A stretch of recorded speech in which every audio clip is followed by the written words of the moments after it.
คร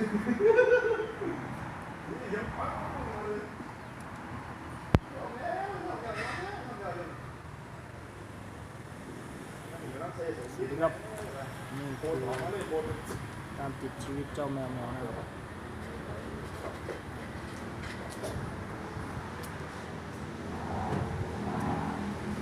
เป็นเรื่องที่น่าเลยที่ยัง นักบอลเลยนะ ฮะ นักบอลไม่ได้มันยักษ์ดิ โอ้เอ็นเตอร์ ทำว่าซี